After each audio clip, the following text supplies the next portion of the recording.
इन 7 दिनों में सुने हुए मति को स्थिर करके अब तुम्हारी स्मृति ही तुम्हारा वक्ता होगा और तुम्हारा आचरण इसका श्रोता होगा। ये पांडाल के आयोजन तो आज विश्राम लेंगे, टेंट तबूरे उठ जाएंगे और श्रीमद् भागवत का पांडाल यही जीवन को भी संदेश देता है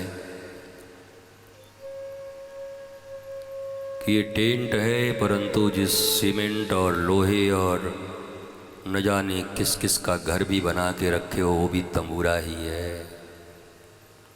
ये 7 दिन में उजड़ा है, वो 70 साल में उजड़ जाएगा, उजड़ेगा वो भी। जैसे 7 दिवसीय इस आयोजन को करने के लिए इतनी तैयारियां करी, फिर अनंत आनंद के साथ श्रवण किया, नृत्य किए, गीत गाए, प्रसादी पाई,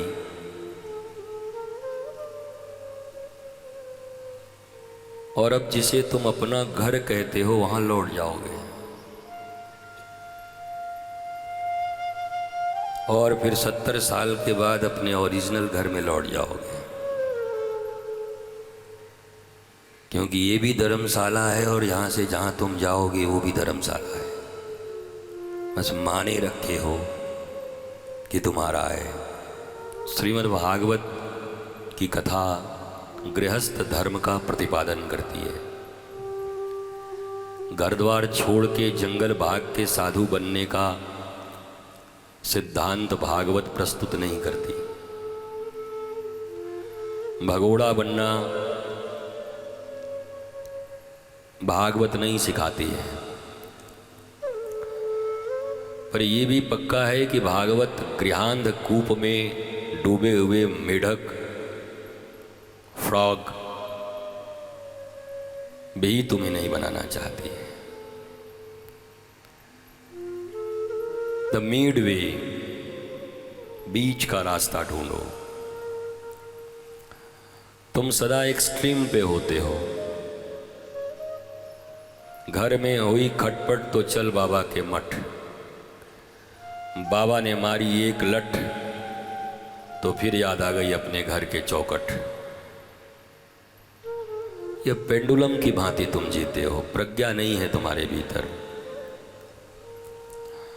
प्रज्ञाहीनता ही मनुष्य को दुख देती है, तकलीफ देती है, कष्ट देती है, रुलाती है। श्री कृष्ण के विरह और प्रेम में रोना भी करोड़ों हंसियों से उत्तम है,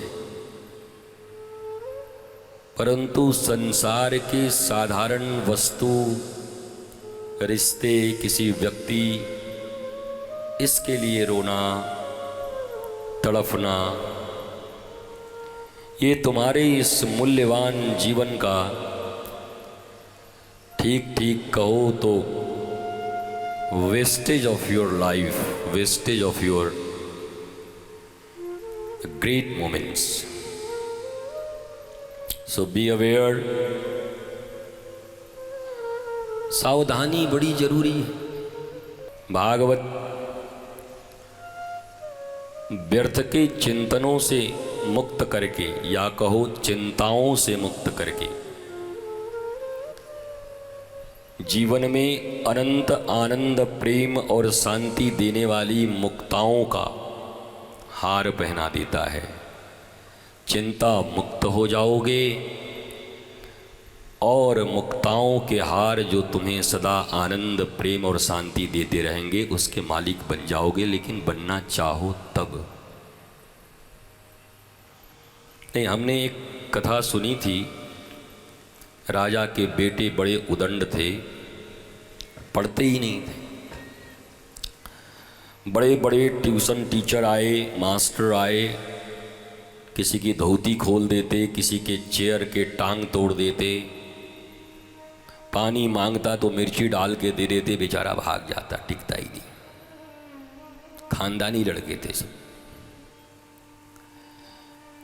तो एक आया, कहा हम तो पढ़ा देंगे। बोला अच्छा।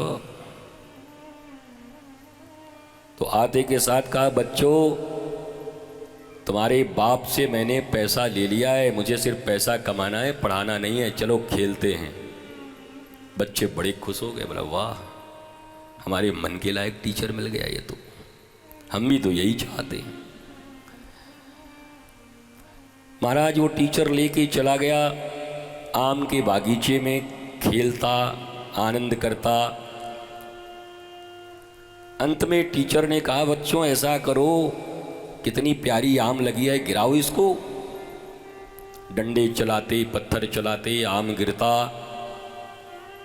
गुरुजी ने कहा आनंद नहीं आ रहा है, अब तीनों में जीता कौन ये पता ही नहीं चल रहा है, किसने कितने आम गिराए, कौन कितना बहादुर है ये तो पता ही नहीं चल रहा।